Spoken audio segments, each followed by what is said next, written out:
Hi friends, welcome to Anu's kitchen. Thank you for subscribing my channel.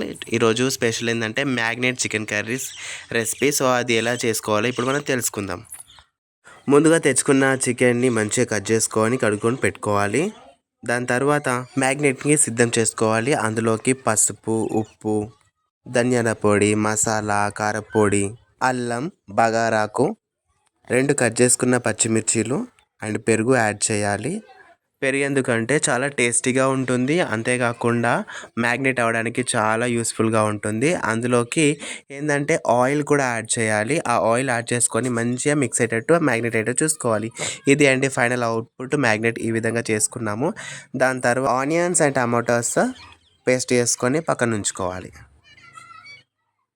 వేడైన బౌల్లోకి రెండు పావుల నూనె, తెలంగాణ భాషలో పావులు అంటారు కదా, 2 పావుల నూనె పోసుకోవాలి. మంచిగా వేడైన తర్వాత లవంగాలు, యాలకులు వేసుకొని ఉంచాలి. దాని తర్వాత పచ్చిమిర్చిలు, 2 కట్ చేసుకున్న పచ్చిమిర్చిలు మంచిగా వేగేటట్టు చూసుకోవాలి. మెంతాకు, ఉల్లాకు, కరివేపాకు యాడ్ చేసుకోవాలి. అది మంచిగా మిక్స్ అయ్యేటట్టు చూసుకోవాలి, మంచిగా వేగేటట్టు. దాని తర్వాత వెల్లుల్లి పేస్ట్ వేసుకొని మంచిగా మిక్స్ అయ్యేటట్టు చూసుకోవాలి లో ఫ్లేమ్లో. దాని తర్వాత పేస్ట్ చేసుకున్న ఆనియన్స్ వేసుకోవాలి. అందులో మంచిగా మిక్స్ అయ్యేటట్టు మంచిగా కలుపుకోవాలి, పచ్చివాసన వెళ్ళేంత వరకు. దాని తర్వాత పేస్ట్ చేసిన టమాటో పేస్ట్ కూడా అందులో మిక్స్ చేసుకోవాలి. పచ్చివాసన వెళ్ళేంత వరకు మంచిగా మిక్స్ చేసుకోవాలి. అవి వేసుకొని స్పూన్ తోటి మంచిగా మిక్స్ చేసుకోవాలి, కలుపుకోవాలి, మాడకుండా చూసుకోవాలి. దాని తర్వాత చిటికెడు పసుపు వేసుకొని కలుపుకోవాలి. ఆ తర్వాత మ్యాగ్నేట్ చేసుకున్న చికెన్ని మనము చికెన్ అందులో వేసుకోవాలి.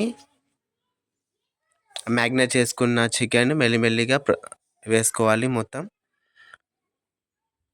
చూడండి, ఈ విధంగా వేసుకోవాలి. మంచిగా మిక్స్ అయ్యేటట్టు కలుపుకోవాలి స్పూన్ తోటి. అండ్ ఒక 5-10 మినిట్స్ అలా ఉంచేసి తర్వాత తీసేసి చూడాలి.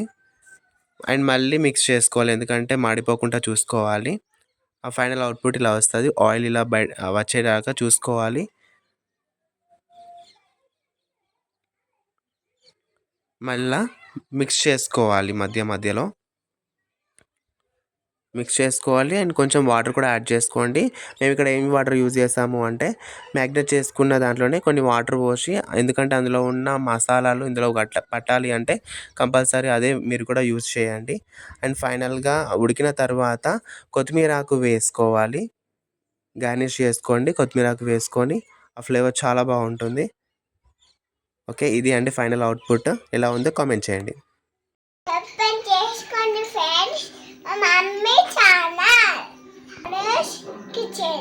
Thanks for watching my videos and do subscribe.